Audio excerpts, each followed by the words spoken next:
স্বাগত বিরতিহীন সংবাদ দুপুরের সাথে আছি মুজাহিদুল ইসলাম। আর টানা 1 ঘন্টা আমি আছি সাথে আতিফান জুমান। আর শুরুতেই জানিয়ে দেব শিরোনামগুলো। মুক্তিযুদ্ধের উদ্দেশ্য বৃথা যায়নি, ঢাকা ছাড়ার আগে বললেন ভারতের রাষ্ট্রপতি রামনাথ কোবিন্দ। বাংলাদেশ এখন উন্নয়নের রোল মডেল।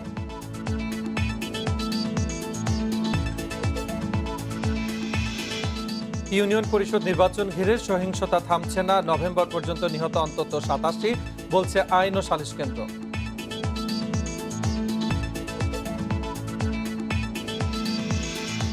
দেশে 2020 সালে জঙ্গি ও সন্ত্রাসী কার্যকলাপ কমেছে, বেড়েছে গ্রেপ্তারের সংখ্যা, মার্কিন পররাষ্ট্র দপ্তরের প্রতিবেদন।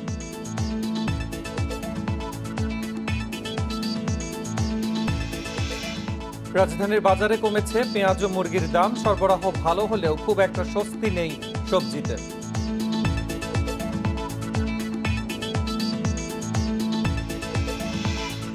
এবং জাপানের ওসাকায় একটি ভবনে অগ্নিকাণ্ডে 27 জনের মৃত্যুর আশঙ্কা, এক ব্যক্তির বিরুদ্ধে আগুন লাগানোর অভিযোগ।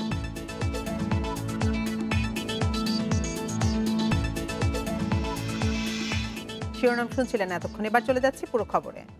দুদেশের বন্ধুত্ব আরও এগিয়ে নেবার প্রত্যয় জানিয়েছেন ভারতের রাষ্ট্রপতি রামনাথ কোবিন্দ। সকালে রাজধানীর একটি হোটেলে সুধী সমাবেশে বক্তব্যকালে রামনাথ কোবিন্দ এ প্রত্যয় জানান। এ সময় বাংলাদেশের আতিথেয়তায় এবং এদেশের জনগণের ভালোবাসায় মুগ্ধ হয়েছেন বলেও জানান তিনি।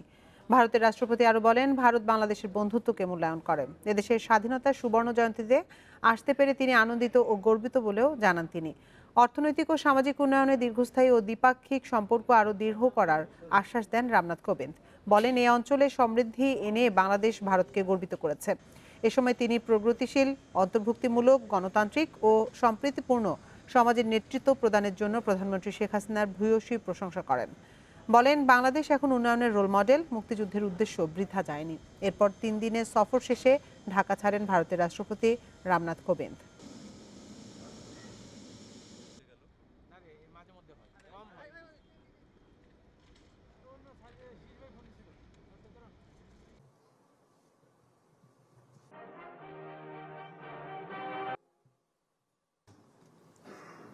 সকলকে আমার আন্তরিক অভিনন্দন জানাই।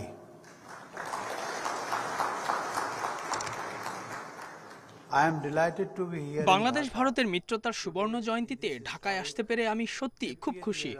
বাংলাদেশের উষ্ণ আতিথেয়তা আমাকে মুগ্ধ করেছে। রমনা কালী মন্দিরের উদ্বোধনের অংশ হতে পেরেও নিজেকে ভাগ্যবান মনে করছি। বাংলাদেশ ও ভারতের মানুষের মধ্যে যে মিত্রতা রয়েছে, এই মন্দির তার স্মারক বহন করে। ভারতের মানুষের হৃদয়ে বাংলাদেশের বিশেষ স্থান রয়েছে। মুক্তিযুদ্ধে বাংলাদেশের মানুষ যে সাহসিকতার পরিচয় দিয়েছে তা প্রশংসনীয়। বঙ্গবন্ধুর নেতৃত্বও চিরস্মরণীয়। বর্তমানে বিশ্বে উন্নয়নের রোল মডেলের পরিচিতি পেয়েছে বাংলাদেশ। এই অর্জনই বলে দেয় মুক্তিযুদ্ধের উদ্দেশ্য ব্যর্থ হয়নি।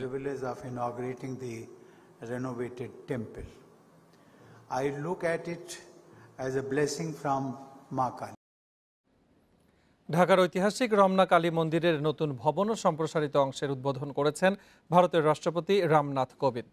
সকালে মন্দিরে গিয়ে তিনি এই ভবনের উদ্বোধন করেন। এ সময় অংশ নেন আরাধনায়। পরে মন্দির কমিটি ও উপস্থিত ভক্তদের সঙ্গে কুশল বিনিময় করেন ভারতের রাষ্ট্রপতি। ঢাকা সফরের 3য় দিন সকালে রমনা কালী মন্দির পরিদর্শনে যান ভারতের রাষ্ট্রপতি রামনাথ কোবিন্দ। স্ত্রী সবিতা কোবিন্দ ও মেয়ে স্বাতী কোবিন্দকে সঙ্গে নিয়ে মন্দির প্রাঙ্গণে পৌঁছান তিনি। সেখানে তাদের স্বাগত জানান ধর্ম প্রতিমন্ত্রী ফরিদুল হক খান। ভারতের রাষ্ট্রপ্রধান কালী মন্দিরের সংস্কার হওয়া অংশের ফলক উন্মোচন করেন। পরে স্ত্রী ও মেয়েকে নিয়ে পূজা দেন দেবী প্রতিমার সামনে। মূল মন্দিরে ঢোকার সময় শাঁখ বাজিয়ে সনাতনী রীতিতে অভিবাদন জানানো হয় ভারতের রাষ্ট্রপতিকে।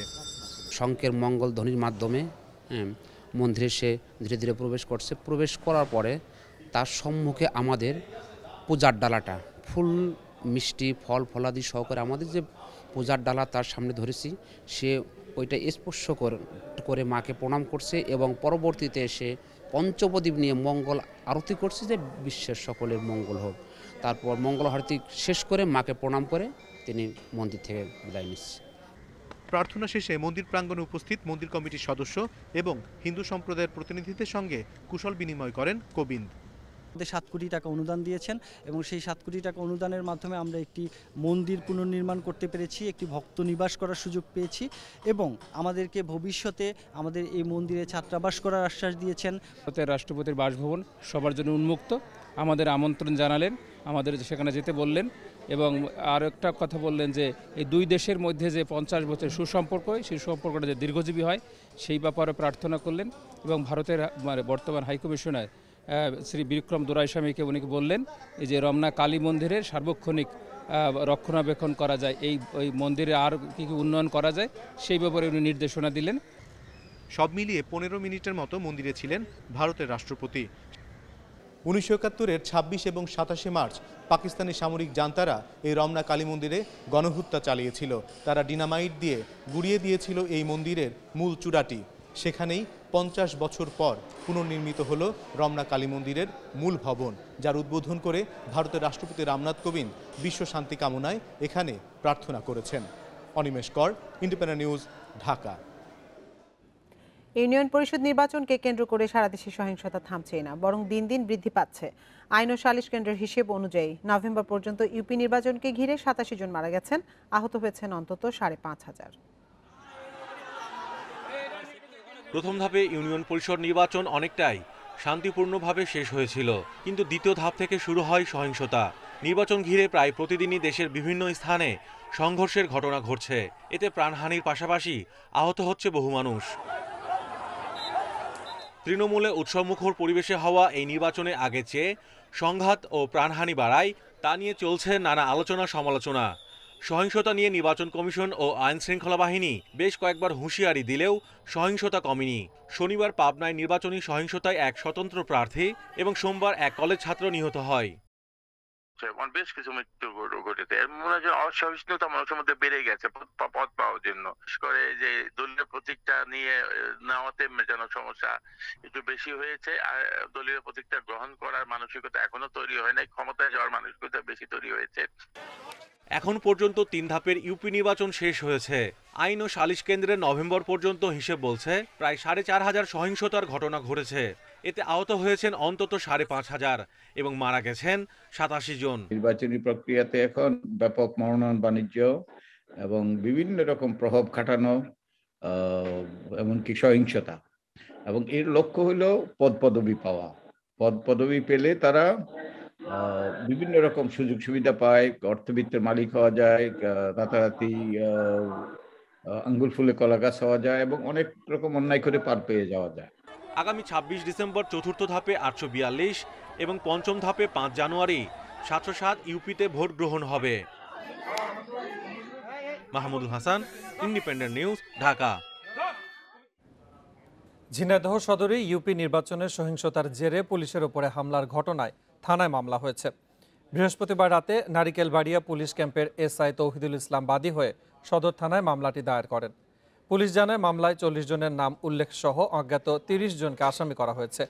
এর আগে বুধবার রাতে সদর উপজেলার ফুরসন্দি ইউনিয়নের টিকারি বাজারে নৌকা ও স্বতন্ত্র চেয়ারম্যান প্রার্থীর মোটরসাইকেল ও নির্বাচনী কার্যালয়ে ভাঙচুরের ঘটনা ঘটে। এর জেরে আহত এক সদস্য প্রার্থী একদিন পর মারা যান। এই ঘটনার তদন্তে ঘটনাস্থলে গেলে পুলিশের উপরে হামলার ঘটনা ঘটে। এ সময় আহত হন এসআই তৌহিদুল ইসলাম।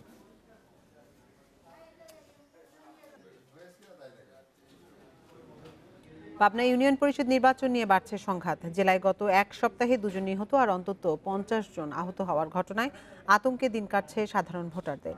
এদিকে সংঘাতময় পরিস্থিতি এড়াতে সুস্থ রাজনৈতিক চর্চার তাগিদ দিচ্ছেন নাগরিক সমাজের প্রতিনিধিরা। পাবনা সদর উপজেলার ভাড়ারা ইউনিয়নে গেল 11 ডিসেম্বর নির্বাচনী প্রচারণায় নৌকা ও স্বতন্ত্র প্রার্থীর সমর্থকদের মধ্যে নিহত হন স্বতন্ত্র প্রার্থী ইয়াসিন আলম। দুদিন পরে 13 ডিসেম্বর একই উপজেলার নৌকা ও স্বতন্ত্র প্রার্থীর সমর্থকদের সংঘর্ষে নিহত হন কলেজ ছাত্র নাসিম হোসেন। এ দুই ঘটনায় গুলিবিদ্ধ ও আহত হন বেশ কজন। নির্বাচন নিয়ে সংঘাত বেড়ে যাওয়ায় আতঙ্ক আর উৎকণ্ঠায় দিন কাটছে সাধারণ মানুষের।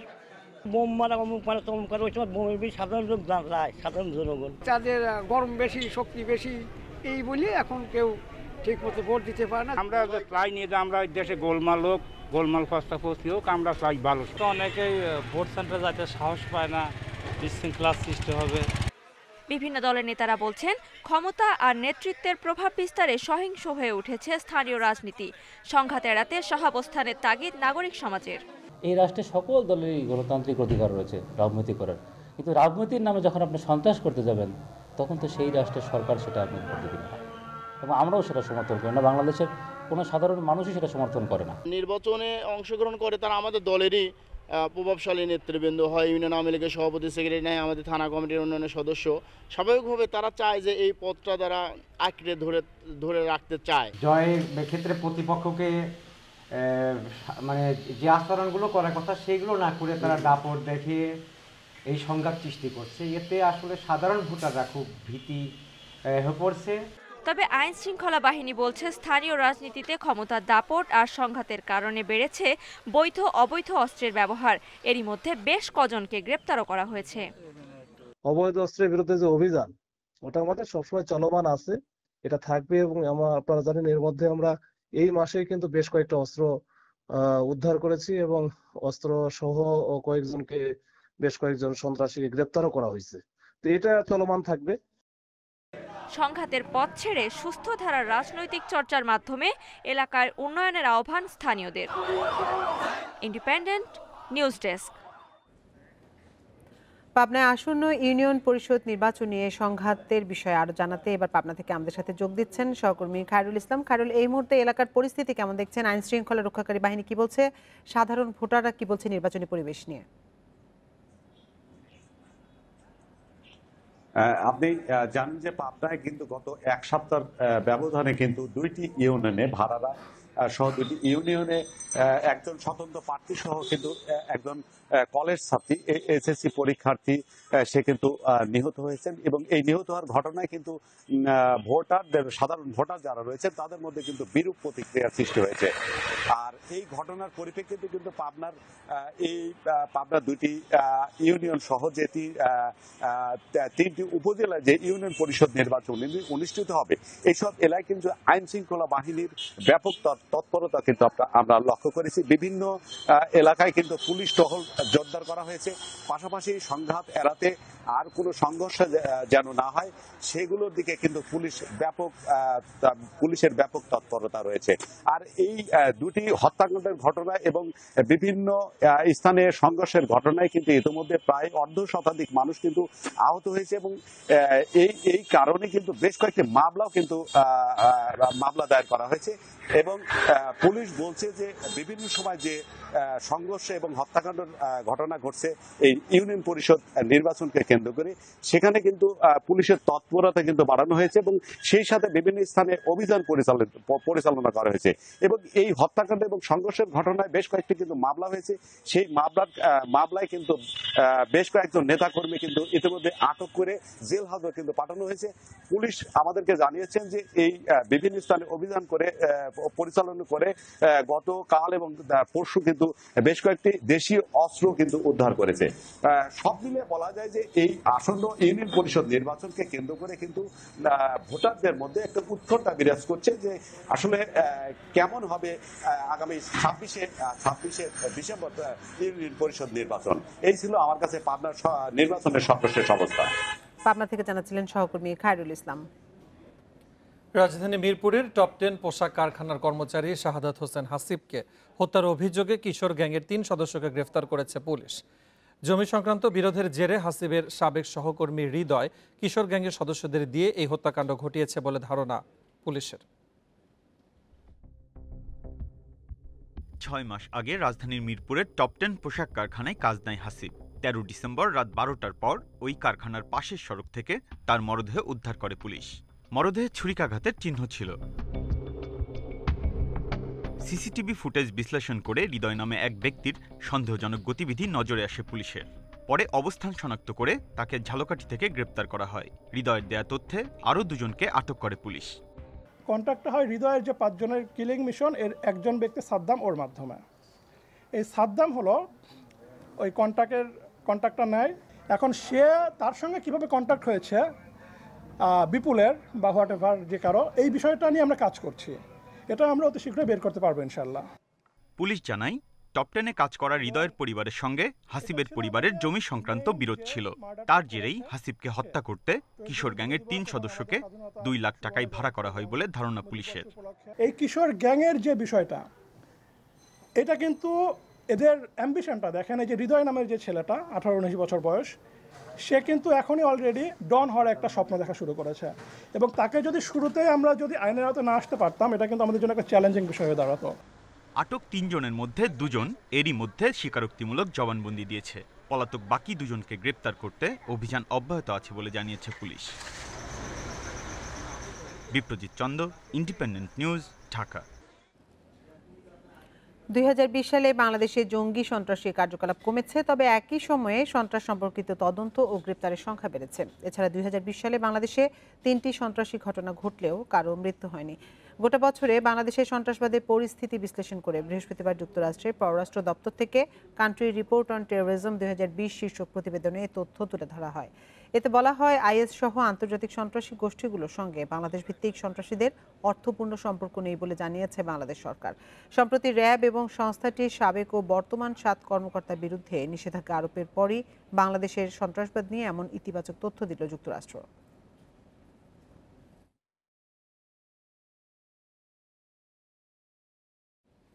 রাজধানীর বাজারে কমেছে পেঁয়াজের দাম। সপ্তাহের ব্যবধানে কেজিতে কমেছে অন্তত 10 টাকা। একই সঙ্গে কমেছে নতুন আলুর দামও। এদিকে সরবরাহ ভালো হলেও খুব একটা স্বস্তি নেই সবজির বাজারে। পেঁয়াজের বাজারে স্বস্তি ফিরেছে। গত সপ্তাহের তুলনায় কমেছে দাম। গত সপ্তাহে প্রতি কেজি দেশি পেঁয়াজ 75 টাকায় কেনা গেলেও এখন তা 60 থেকে 70 টাকা। সরকারি সংস্থা টিসিবির তথ্য বলছে 7 দিনে পণ্যটির দাম কমেছে 17 ভাগ। আমদানির পেঁয়াজ কেনা যাচ্ছে 50 টাকা কেজি দরে। এখন আলু কেজি হচ্ছে 35-40, দাম কমে আসছে। পেঁয়াজ দাম আস্তে কমবে, নতুন পেঁয়াজ নামছে তো দাম আরো কমে যাবে আস্তে আস্তে, সময় লাগবে আর কি। বাজারে শীতের সবজির সরবরাহ বেড়েছে, তবে দাম পুরোপুরি নাগালে আসেনি বলে অভিযোগ ক্রেতাদের। শিম, ফুলকপি, বাঁধাকপি, মূলা, কাঁচামরিচ বাজার ভেদে কেনা যাচ্ছে 40 থেকে 50 টাকায়। কমেছে আলুর দামও। গত সপ্তাহে নতুন আলু 40 টাকা কেজিতে বিক্রি হলেও এখন তা মিলছে 30 টাকায়। সবকিছুরই সরবরাহ আছে, কিন্তু দাম খুব একটা সাশ্রয়ী মনে হয় না।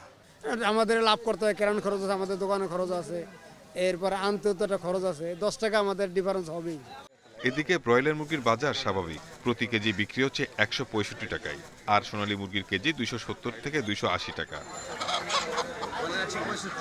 Shahid Ahmed, independent news, Dhaka. Liver সিরোসিসে আক্রান্ত বিএনপি চেয়ারপারসন খালেদা জিয়ার শারীরিক অবস্থা অপরিবর্তিত বলে জানিয়েছেন তার চিকিৎসকরা। তবে গত কয়েকদিনে তার রক্তক্ষরণ হয়নি বলেও জানান তারা। শারীরিক নানা সমস্যা নিয়ে তৃতীয় দফায় গত 13 নভেম্বর হাসপাতালে ভর্তির পর লিভার সিরোসিস শনাক্ত হয় খালেদা জিয়ার। লিভার সিরোসিসের কারণে 4 বার তার রক্তক্ষরণ হয়। এরপর ওষুধ প্রয়োগে রক্তক্ষরণ সাময়িক বন্ধ হয়েছে বলে জানান চিকিৎসকরা। লিভার সিরোসিস ছাড়াও কিডনি, হার্ট, আর্থাইটিস সহ নানা রোগে ভুগছেন খালেদা জিয়া।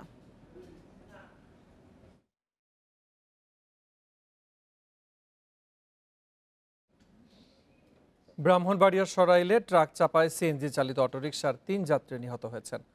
আহত হয়েছেন আরও 2 জন। ভোর 5:30টায় উপজেলার বৈশামুড়া এলাকার ঢাকা সিলেট মহাসড়কে এই দুর্ঘটনা ঘটে।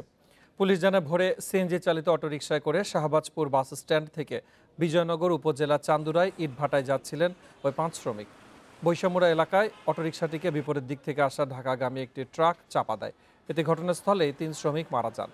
খবর পেয়ে পুলিশ ঘটনাস্থলে পৌঁছে হতাহতদের হাসপাতালে পাঠায়।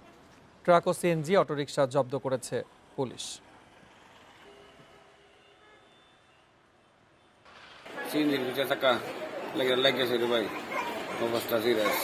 ওরা সিএনজি থেকে নামছে, নামার পরে আরেকটা ডিস্ট্রিক্ট এরিয়া আইসা তারা ফাট দেওয়া হয়ে গেছে। প্রায় এখান থেকে ধরেন 15-20 কেন হেড নিয়ে দূরে নিয়ে ফেলাইছে। দুর্ঘটনার পরবর্তীতে হাইওয়ে থানা পুলিশ ঘটনাস্থলে উপস্থিত হয়ে ট্রাক এবং সিএনজি দুটাই থানায় নিয়ে আসেন এবং ঘটনাস্থলে যারা মৃত্যুবরণ করেন তাদের সুরক্ষাদিক উপস্থিত করে থানায় নিয়ে আসেন এবং আহতদেরকে উদ্ধার করে সদর হসপিটালে প্রেরণ করা হয়েছে চিকিৎসার জন্য। ঢাকা বিশ্ববিদ্যালয়ে ছাত্রী হলগুলোতে কর্তৃপক্ষের দুর্ব্যবহার, অসহযোগিতা সহ নানা অভিযোগ করেছেন ছাত্রীরা।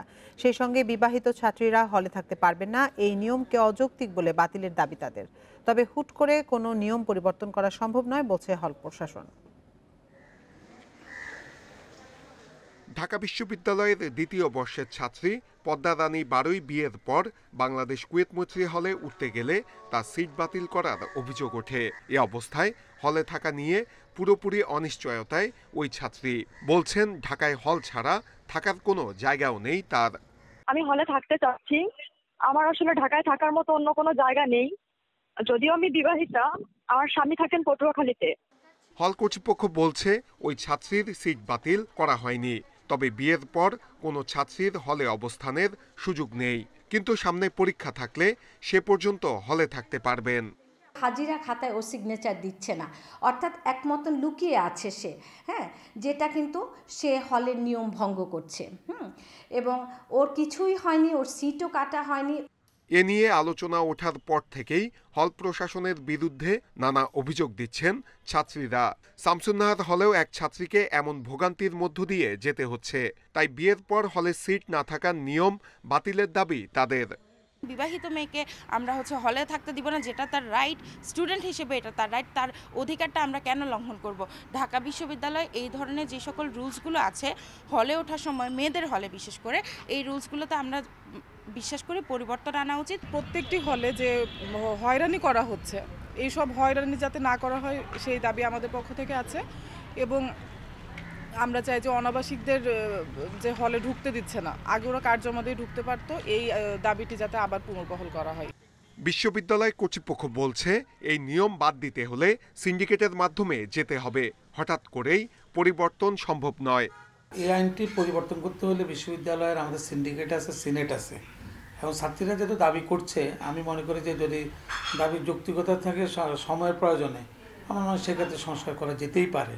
তো সেক্ষেত্রে আমাদের সিনেট লাগবে, আমাদের সিন্ডিকেট লাগবে। বিশ্ববিদ্যালয় কর্তৃপক্ষের কাছে এসব বিষয়ে লিখিত অভিযোগও দিয়েছেন ছাত্রীরা।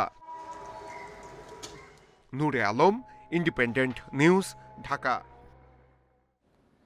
সুন্দরবনের আত্মসমর্পণ করা দস্যুদের কেউ কেউ এবার গভীর সমুদ্রে জলদস্যুতা করছে বলে অভিযোগ পাওয়া গেছে। বরিশালের উপকূলীয় এলাকার জেলে ও ট্রলার মালিক সমিতির নেতাদের দাবি, আত্মসমর্পণ করা জেলেদের নজরদারির আওতায় আনতে পারলেই বন্ধ হবে এই প্রবণতা।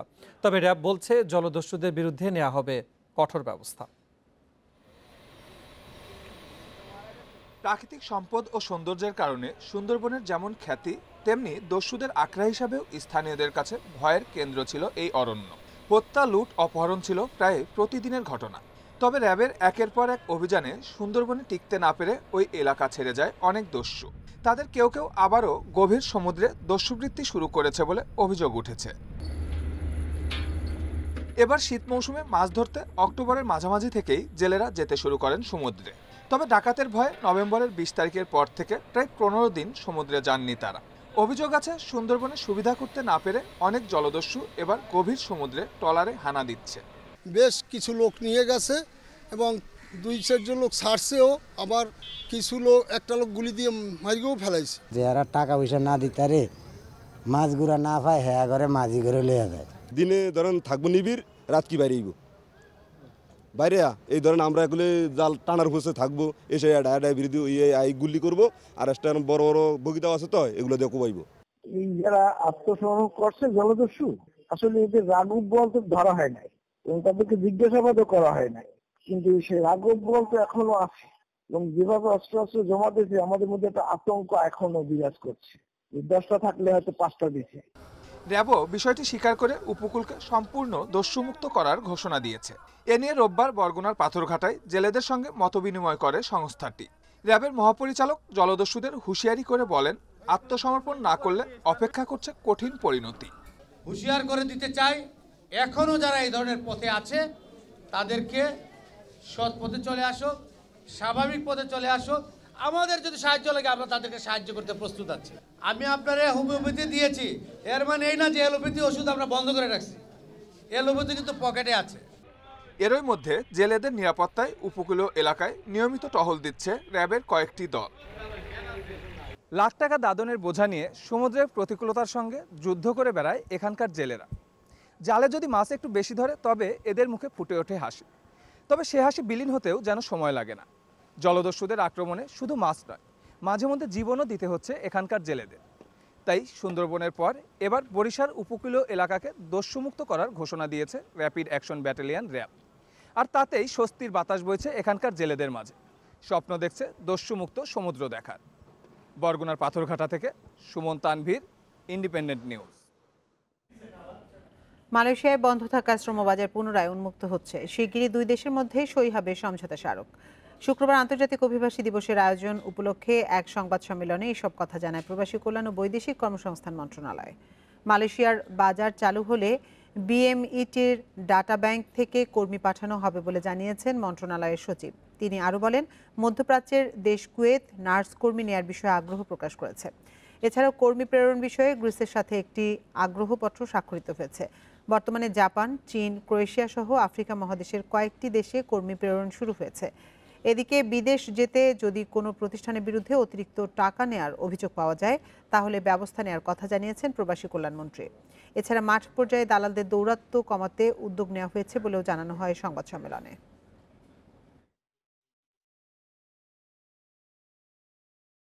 আমাদের ডাটাবেজের এভরিথিং ইজ রেডি। সো অনেক সময় আছে যে লোকজন ভাবে যে আমি কেন ডাটাবেজে অন্তর্ভুক্ত হব।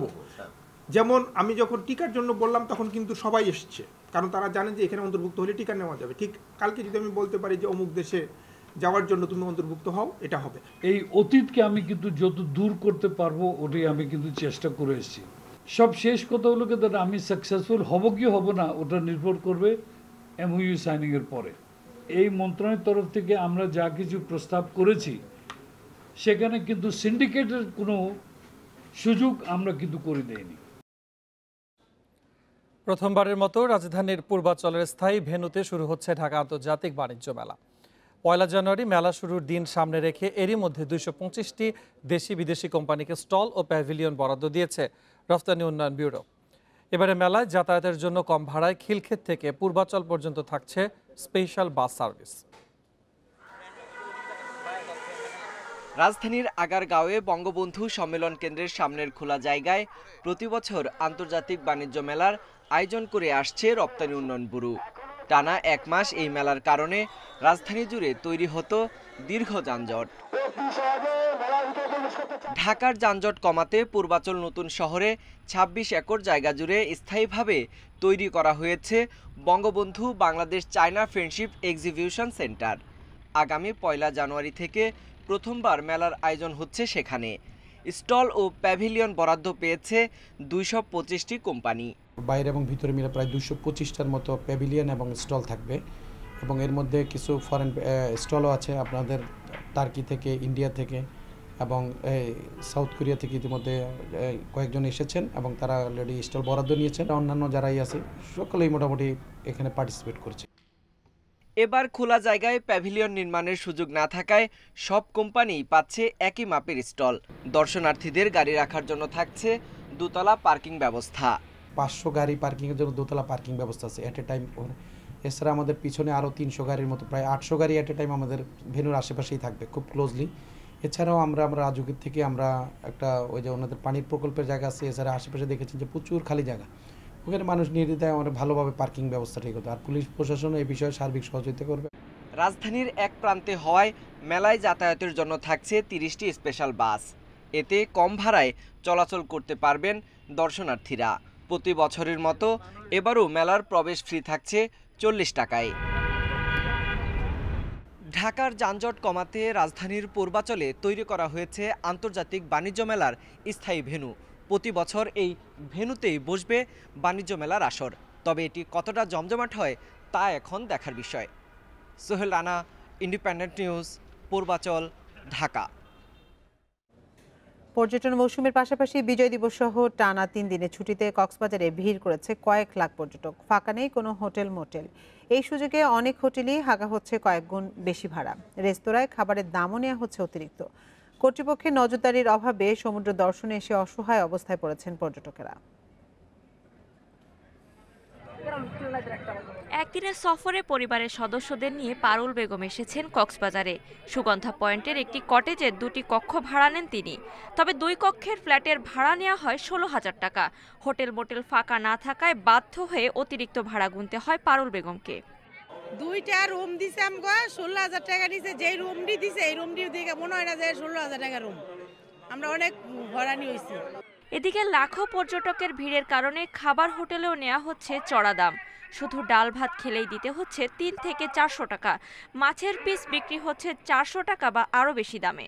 মুনাফালোভী ব্যবসায়ীদের এহেন কাণ্ডে ক্ষুব্ধ পর্যটকরা, কিন্তু তদারকির কেউ নেই। আগে যে রুম ভাড়া ছিল 2,000-2,500 টাকা, এখন 15,000 টাকা, 20,000 টাকা, 10,000 টাকা। এবং আমি সরজমিনে অনেক দেখছি, রাত্রে অনেক মানুষ, হাজার হাজার মানুষ রাস্তায়, কেউ রুম পায় নাই। অনেক বেশি। বিশেষ করে আজকে সকালে আমি দেখলাম, আমরা একটা হোটেলে খেতে গেছি, এরা বলল যে আপনি ডাল ভাত এবং আলু ভর্তা যদি খান আপনি 300 টাকা দিতে হবে। এটা আসলে কোনো নিয়মের মধ্যে পড়ে না, কিন্তু যেমন ধরেন আপনার ওনারা যেভাবে ডিমান্ড করতেছে আমাকে ওভাবে মেনে নিতে হচ্ছে। প্রশাসন বলছে পর্যটকদের হয়রানির বিষয়ে মাঠে কাজ করছেন তারা। অনিয়মের প্রমাণ পেলে ব্যবস্থা নেওয়া হবে জানালেন জেলার নির্বাহী ম্যাজিস্ট্রেট। বাংলাদেশের পর্যটনের রাজধানী, সেই রাজধানীতে যদি আমরা প্রত্যেককে ওয়েলকাম করতে চাই তাহলে অবশ্যই আমাদের যৌক্তিক পর্যায়ে থাকতে হবে এবং যৌক্তিক পর্যায়ে রাখতে জেলা প্রশাসন কাজ করছে এবং যেখানে অসঙ্গতি পাবো আমরা সেগুলি আমরা আইনের আওতায় নিয়ে আসবো। করোনার কারণে পর্যটন কেন্দ্রগুলো বন্ধ থাকায় কক্সবাজার ভ্রমণে আসতে পারেনি মানুষ। এ সপ্তাহে টানা 3 দিনের ছুটিতে কক্সবাজারে 4 থেকে 5 লাখ পর্যটক এসেছেন বলছেন ব্যবসায়ীরা। তবে দূরপথ পাড়ি দিয়ে বিভিন্ন জেলা থেকে আসা পর্যটকেরা হয়রানির মুখে পড়লে কক্সবাজার বিমুখ হতে পারেন বলছেন খাত সংশ্লিষ্টরা। Independent news desk. বিজয় দিবস সহ টানা 3 দিনের ছুটির কারণে পর্যটকে মুখরিত কক্সবাজার সমুদ্র সৈকত। এ নিয়ে আরও জানাতে কক্সবাজার থেকে আমাদের সাথে যোগ দিচ্ছেন সহকর্মী তৌফিকুল ইসলাম। তৌফিক, 3 দিনের ছুটিতে সমুদ্র সৈকতে পর্যটকের উপস্থিতি কেমন দেখছেন? আর আমরা প্রতিবেদনে যেমনটি দেখছিলাম যে হোটেলে বেশি ভাড়া আদায় এবং রেস্তোরাঁয় বেশি দামে খাবার বিক্রির অভিযোগ উঠেছে, এ বিষয়ে কর্তৃপক্ষের কোনো নজরদারি চোখে পড়েছে কিনা? শুরুতে যদি বলি কক্সবাজারে যে পর্যটকের ভিড়ের কথা, আমি সকাল থেকে কক্সবাজার সমুদ্র সৈকতে আছি। এই সমুদ্র সৈকতে আসলে সুগন্ধা পয়েন্ট থেকে শুরু করে আসলে সবকটি পয়েন্টে একেবারেই কোনো অংশ খালি নাই, পর্যটকের ভিড় অনেকটা বেশি। এখন যেহেতু দুপুর 2টা বেজে গেছে, এখন কিছুটা পর্যটক তারা চলে গেছেন, রুমে চলে গেছেন, আবার হয়তো বেলা বাড়ার সাথে সাথে পর্যটকরা আবার সমুদ্র স্নান করতে চলে আসবেন। এখন যেহেতু ভাটার সময় চলছে, ভাটার সময় কিছু সংখ্যক পর্যটক আমরা দেখতে পাচ্ছি তারা সমুদ্র স্নান করছেন। যেটি বলছিলাম, আসলে কক্সবাজারের যে বিজয় দিবসের ছুটি সহ টানা 3 দিনের ছুটি পেয়েছে, অনেকের পরীক্ষা শেষ, সেই কারণে তারা এই সময়টুকু বেছে নিয়েছে কক্সবাজার আসার জন্য। ইতিমধ্যে আমরা ব্যবসায়ীর কাছ থেকে খবর নিয়েছি, প্রায় 1.5 লক্ষ থেকে 2 লক্ষ পর্যটক কক্সবাজার অবস্থান করছে। যদিও বা কক্সবাজারে যে সকল হোটেল বোটেল গেস্ট হাউস রয়েছে 500 শতাধিক, সেই 500 শতাধিক হোটেল বোটেলে একদিনে 1 লক্ষ কিংবা 1,20,000 এরকম পর্যটক থাকার ব্যবস্থা থাকে, কিন্তু অতিরিক্ত পর্যটকের চাপ সামাল দিতে তাদের খুব কষ্ট হচ্ছে। এবং সেই সাথে যেটি বলছিলেন অতিরিক্ত দাম নেওয়া হচ্ছে খাবার হোটেলে, সেটি আমরাও একটু আগেই আমরা নির্বাহী ম্যাজিস্ট্রেটের সাথে ছিলাম, সেখানে আমরা দেখেছি যেটি নেওয়ার কথা ছিল 200 টাকা সেটি তারা 300 টাকা নিচ্ছে, অতিরিক্ত দাম দিচ্ছে। এবং প্রতিবেদনে যেটি দেখছিলেন 16,000 টাকা রুম ভাড়া নেওয়া হয়েছে, সেটি কিন্তু আসলে আমি এই বিষয়ে কথা বলেছি হোটেল বোটেল গেস্ট হাউস মালিক সমিতির সাথে আমি কথা বলেছি, তারা বলছেন তাদের কাছ থেকে কিন্তু এত অতিরিক্ত ভাড়া নেওয়ার কোনো সুযোগ নেই। অনেক কালোবাজারি তারা আগে থেকে রুম নিয়ে কিনে নিয়েছে এবং সেটি তারা চড়া দামে বিক্রি করছে, সেরকমই অভিযোগ করছেন তারা। কক্সবাজার থেকে জানাচ্ছিলেন সহকর্মী তৌফিকুল ইসলাম। শেষ হলো বিজয়ের 50 বছর উপলক্ষে হাতিরঝিলে আয়োজিত লাল সবুজের মহোৎসব। তবে সমাপনী অনুষ্ঠানে জেমস, এসআই টুটুল ও হাসানের গান পরিবেশনের কথা থাকলেও অনিবার্য কারণ দেখিয়ে পরিবেশন স্থগিত করা হয়। হাতিরঝিলের অ্যাম্ফি থিয়েটারে 1 ডিসেম্বর শুরু হয় 16 দিনব্যাপী মহোৎসব। আয়োজন সাজানো হয় নানা অনুষ্ঠানের মধ্য দিয়ে। ছিল নারীদের অংশগ্রহণে বিশেষ অনুষ্ঠান, নজরুল ও রবীন্দ্রসঙ্গীত, আঞ্চলিক গান এবং কনসার্ট। সমাপনী অনুষ্ঠানে সাংস্কৃতিক পরিবেশনা না হলেও আতশবাজির মধ্য দিয়ে আয়োজনের সমাপ্তি ঘোষণা করা হয়।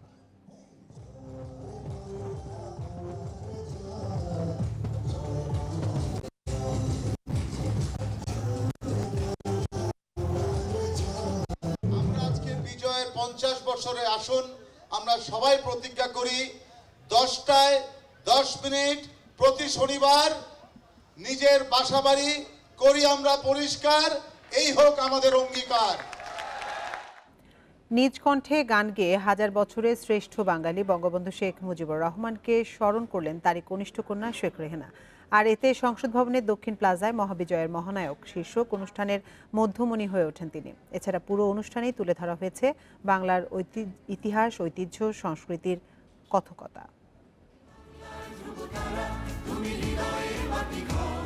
শিল্পী আর কেউ নয়, হাজার বছরের শ্রেষ্ঠ বাঙালি জাতির জনক শেখ মুজিবুর রহমানেরই কনিষ্ঠ কন্যা শেখ রেহানা। স্বাধীনতার সুবর্ণ জয়ন্তী ও মুজিব বর্ষে সংসদ ভবনের দক্ষিণ প্লাজায় হওয়া সাংস্কৃতিক অনুষ্ঠানে খ্যাতিমান সব শিল্পীদের মধ্যে তিনি হয়ে ওঠেন মধ্যমণি। সঙ্গে ছিল নৃত্যশিল্পীদের পরিবেশনা।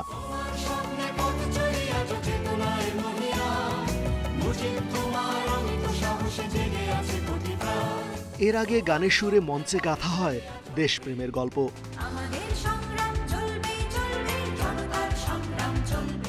মুক্তিযুদ্ধের ইতিহাস তুলে ধরা হয় গীতিনাট্যে।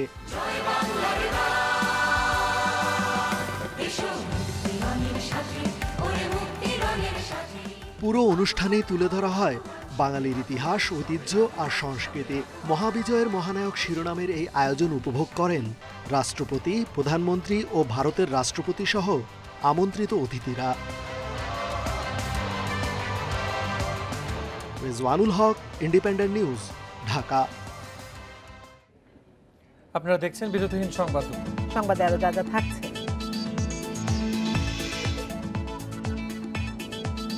সাফ অনূর্ধ্ব 19 নারী ফুটবলে আজ বাংলাদেশের প্রতিপক্ষ ভারত। কমলাপুরে ম্যাচ শুরু বেলা 3টায়।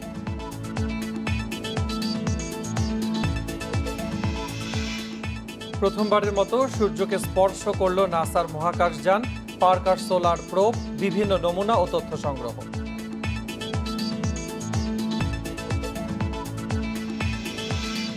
জাপানের একটি ভবনে অগ্নিকাণ্ডের ঘটনায় 27 জনের মৃত্যু আশঙ্কা করছে ফায়ার সার্ভিস। ধোঁয়ার কারণে তাদের হৃদযন্ত্র ও ফুসফুস ক্ষতিগ্রস্ত হয়েছে বলে জানিয়েছে চিকিৎসকেরা। শুক্রবার সকালে দেশটির ওসাকা শহরের একটি বাণিজ্যিক ভবনে আগুন লাগে বলে জানায় বার্তা সংস্থা রয়টার্স। 8 তলা ওই ভবনের 4র্থ তলার মানসিক হাসপাতালে আগুনের সূত্রপাত হয়। আগুন লাগার 30 মিনিটের মধ্যে ফায়ার সার্ভিসের কর্মীরা তা নিয়ন্ত্রণে নিয়ে আসে। ওই ভবনে ইচ্ছাকৃতভাবে আগুন লাগানো হয়েছে এমন অভিযোগ পেয়েছে পুলিশ। বিষয়টি তদন্ত করা হচ্ছে।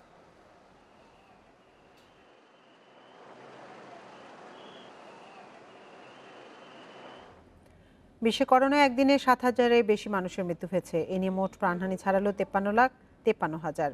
নতুন 7 লাখ রোগী নিয়ে মোট সংক্রমিতের সংখ্যা 27,32,00,000। 24 ঘন্টায় সবচেয়ে বেশি মৃত্যু রাশিয়ায়, প্রাণ গেছে 1,133 জনের। রোগী মিলেছে 28,000। এদিকে যুক্তরাষ্ট্রে একদিনে প্রায় 1,000 জনের মৃত্যু হয়েছে। নতুন শনাক্ত 1,44,000-এর বেশি। ওমিক্রন মোকাবেলায় সবাইকে বুস্টার ডোজ নেয়ার আহ্বান জানিয়েছেন মার্কিন শীর্ষ সংক্রামক রোগ বিশেষজ্ঞ অ্যান্থনি ফাউচি। যুক্তরাজ্যে একদিনে 88,376 জনের করোনা শনাক্ত হয়েছে, যা সংক্রমণ শুরুর পর একদিনে সর্বোচ্চ। ওমিক্রন আতঙ্কে যুক্তরাজ্য থেকে আসা ভ্রমণকারীদের উপর নিষেধাজ্ঞা আরোপ করেছে ফ্রান্স। এদিকে মানবদেহের শ্বাসনালীতে ওমিক্রনের মিউটেশন সবচেয়ে বেশি ঘটে বলে জানিয়েছেন গবেষকরা। আফগানিস্তানে যুদ্ধ শেষ হওয়ার পর সবচেয়ে করুণ পরিস্থিতির শিকার হয়েছে শিশুরা। অর্থনৈতিক সংকটে জর্জরিত দেশটিতে এখনো স্থিতিশীলতা না আসায় ভেঙে পড়েছে দেশটির অবকাঠামো চিকিৎসা ব্যবস্থা, যার বিরূপ প্রভাব সরাসরি পড়েছে মা ও শিশুদের ওপরে। জাতিসংঘ সতর্ক করে বলেছে, এমন চলতে থাকলে অনাহারে মারা যাবে 10 লাখ আফগান শিশু। অনাহার এবং অপুষ্টির শিকার আফগানিস্তানের হাজারো শিশু। হাসপাতালে তিল ধারণের ঠাঁই নেই, তবুও সন্তানদের নিয়ে ভিড় করছেন মায়েরা। আফগানিস্তানের সব অঞ্চলেই এমন দৃশ্য দেখা গেলেও প্রত্যন্ত এলাকার পরিস্থিতি বেশি খারাপ। সহায়তা নির্ভর আফগানিস্তানে তালেবানরা ক্ষমতা দখলের পর দেশটিতে সহায়তা বন্ধ করে দেয় আন্তর্জাতিক দাতা সংস্থাগুলো। দেশটিতে মুদ্রামান যেমন কমেছে, তেমনি টাকা উত্তোলনের ক্ষেত্রে কড়াকড়ি আরোপ করেছে ব্যাংকগুলো। বেকারত্ব এবং খাদ্যদ্রব্যের ভয়াবহ মূল্যস্ফীতির কবলে আফগানিস্তান। অর্থনৈতিক সংকটে খাবার জোটানোই কঠিন হয়ে পড়েছে অনেকের জন্য। সবচেয়ে বেশি খাবার সংকটে মা ও শিশুরা। জাতিসংঘ এরই মধ্যে সতর্কবার্তা দিয়েছে, পরিস্থিতির উন্নতি না হলে আফগানিস্তানে অন্তত 10 লাখ শিশু অনাহারে মৃত্যুবরণ করবে। এদিকে দেশটিতে সব ধরনের সহায়তা বন্ধ থাকায় হাসপাতালগুলো পড়েছে চরম বিপাকে। চিকিৎসক, নার্স এবং অন্যান্য কর্মীরা বিনা বেতন ভাতায় কাজ করে যাচ্ছেন। হাসপাতালগুলো ওষুধ, টিকা, অক্সিজেন সহ বিভিন্ন অতি প্রয়োজনীয় সামগ্রীর সংকটে আছে। কিছু কিছু শহরে নেই বিদ্যুতেরও সংযোগ। Mushrifa Nuzhat, independent news. স্বাধীনতার সুবর্ণ জয়ন্তী ও মুজিব বর্ষ উপলক্ষে বঙ্গবন্ধু শেখ মুজিব বিজয় হাফ ম্যারাথন 2021 অনুষ্ঠিত হয়েছে। রাজধানীর হাতিঝিলে ঢাকা ইন্টারন্যাশনাল ম্যারাথন ফেসবুক গ্রুপের উদ্যোগে এই আয়োজন হয়। ভোর 6টায় শুরু হওয়া ম্যারাথনে দেশের বিভিন্ন জেলা থেকে আসা অন্তত প্রায় 5 শতাধিক প্রতিযোগী অংশ নেন। বিজয়ের মাসে এমন আয়োজনের প্রধান পৃষ্ঠপোষক ছিল বেক্সিমকো। দেশের তরুণ প্রজন্মকে মাদক থেকে দূরে রাখার পাশাপাশি করোনা পরিস্থিতিতে শারীরিকভাবে সুস্থ রাখতে এমন উদ্যোগের কথা জানিয়েছে আয়োজকরা।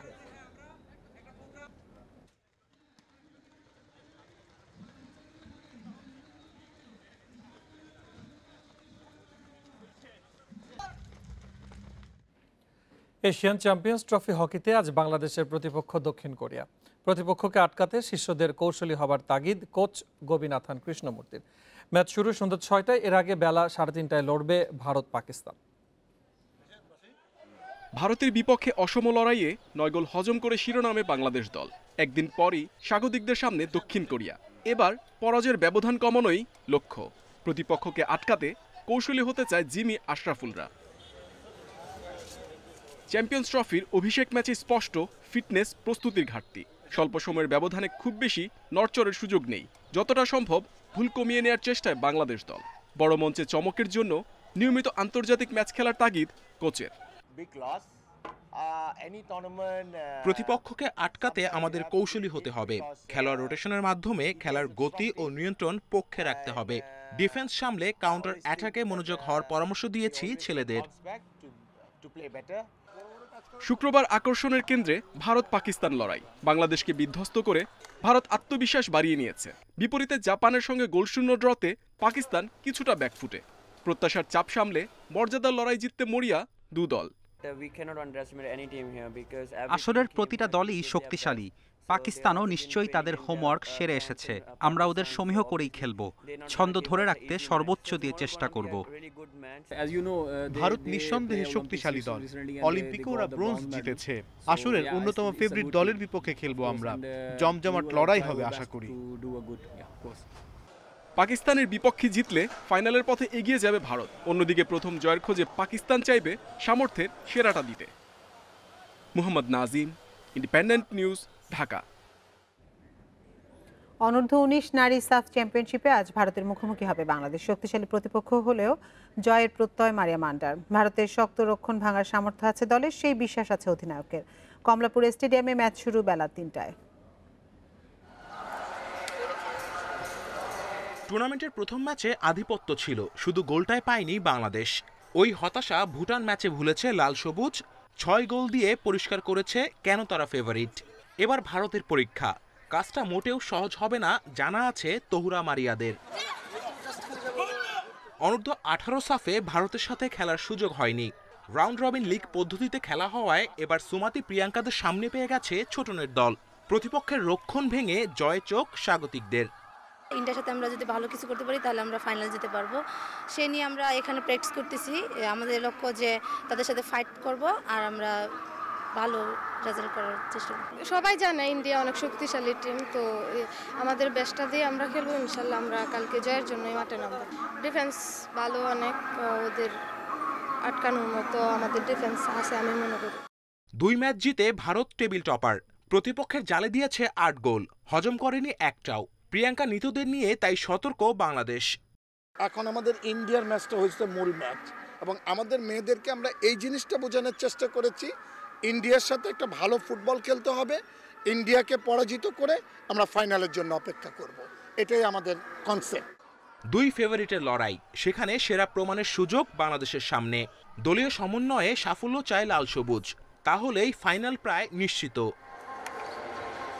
Kamrul Hasnat, independent news, Dhaka.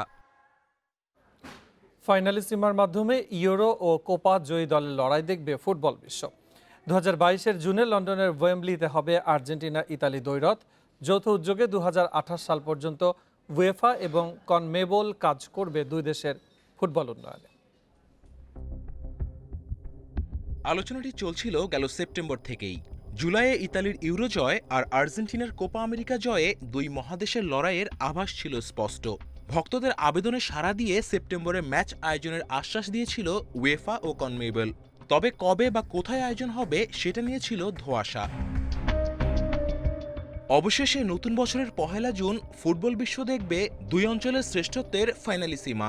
লন্ডনের ওয়েম্বলি স্টেডিয়ামে অনুষ্ঠিত হবে আর্জেন্টিনা ইতালির এই ফুটবল রোমাঞ্চ। 28 বছর পর ব্রাজিলকে হারিয়ে কোপা আমেরিকার শ্রেষ্ঠত্ব পুনরুদ্ধার করেছিল আর্জেন্টিনা। আর 1968 সালের পর গেল বছর ইউরোপ সেরার মুকুট উঠেছিল ইতালির ঘরে। তখন থেকেই দুই অঞ্চলের লড়াইয়ের অপেক্ষায় ফুটবল প্রেমীরা। ফাইনালিসিমা আয়োজনের মাধ্যমে দুই অঞ্চলের ফুটবল সম্পর্কে শুরু হলো নতুন এক অধ্যায়। ইউরোপ আমেরিকার ফুটবল রোমাঞ্চ ছড়িয়ে দিতে 2028 সাল পর্যন্ত একসাথে কাজ করার চুক্তিও সেরে নিয়েছে দুই অঞ্চল। লন্ডনে হবে যৌথ অফিস, কাজ করবে দুই দেশের ফুটবল উন্নয়নে।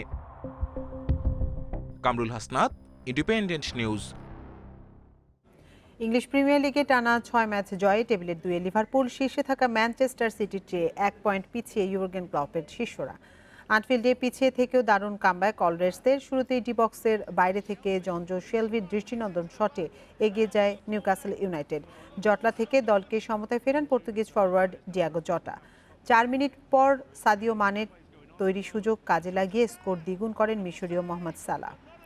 শেষ দিকে আলেকজান্ডারের বুলেট গতি শট জালে জড়িয়ে 3-1 গোলের জয় লিভারপুলের। আরেক ম্যাচে এগিয়ে থেকে এভারটনের সাথে হোঁচট টেবিলের 3-এ থাকা চেলসির। সবশেষ 5 ম্যাচে 2 জয়, 2 ড্র ও 1 হার ব্লুজদের। প্রথমবারের মতো সূর্যকে স্পর্শ করে ইতিহাস গড়ল নাসার মহাকাশযান পার্কার সোলার প্রোব। নাসা জানায় সূর্যের আবহাওয়া মণ্ডলের বাইরের স্তরে প্রবেশ করে নমুনা ও তথ্য সংগ্রহ করছে মহাকাশযানটি। সূর্যের নানা রহস্য উদ্ঘাটনে এই অভিযান বড় ভূমিকা রাখবে বলে আশা বিজ্ঞানীদের।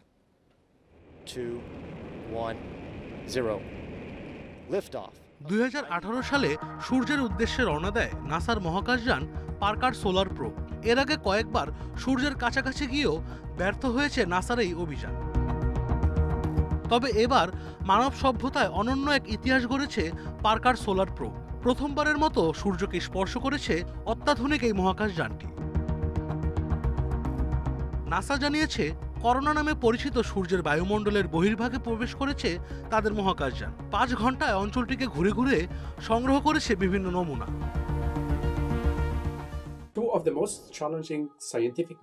পার্কার সোলার প্রোব সূর্য স্পর্শ করেছে, এটা স্বপ্ন সত্যি হওয়া। আমাদের এই অভিযানের অন্যতম লক্ষ্য ছিল সূর্যের করোনা অঞ্চলে প্রবেশ করা। এটি ঐতিহাসিক এক মুহূর্ত। বিজ্ঞানীরা জানান চলতি বছরের 28 এপ্রিল সূর্যের বলয়ে প্রবেশ করে মহাকাশযানটি। এ সময় চরম তাপ এবং সূর্যের ভয়ঙ্কর বিকিরণ সহ্য করতে হয়েছে এটিকে। 8 মাস এর থেকে পাওয়া বিভিন্ন তথ্য বিশ্লেষণ করে সাফল্য নিশ্চিতের পর আনুষ্ঠানিক ঘোষণা দিয়েছে নাসা। অভূতপূর্ব এই সাফল্য সূর্যের উৎপত্তি বিবর্তন নিয়ে নানা প্রশ্নের উত্তর খুঁজতে সহায়তা করবে বলে আশা বিজ্ঞানীদের। এছাড়া পাওয়া যাবে সূর্যের চৌম্বকীয় ক্ষেত্র সম্পর্কে ধারণা। 7 বছরের এই অভিযানে পরবর্তী ধাপে সূর্যের চারপাশে ঘুরে নানা অনুসন্ধানের পাশাপাশি করোনার বলয় ভেদ করার চেষ্টা করবে পার্কার সোলার প্রোব। 2025 সালে চূড়ান্ত কক্ষপথে পৌঁছাবে মহাকাশযানটি। আশরাফ শুভ, ইন্ডিপেন্ডেন্ট নিউজ। এই ছিল এখনকার বিরতিহীন সংবাদ দুপুরে। ইন্ডিপেন্ডেন্ট টেলিভিশনের সব খবরে বিস্তারিত জানতে চোখ রাখুন ফেসবুক, ইউটিউব এবং টুইটারে। এতক্ষণ সাথে থাকার জন্য ধন্যবাদ সবাইকে।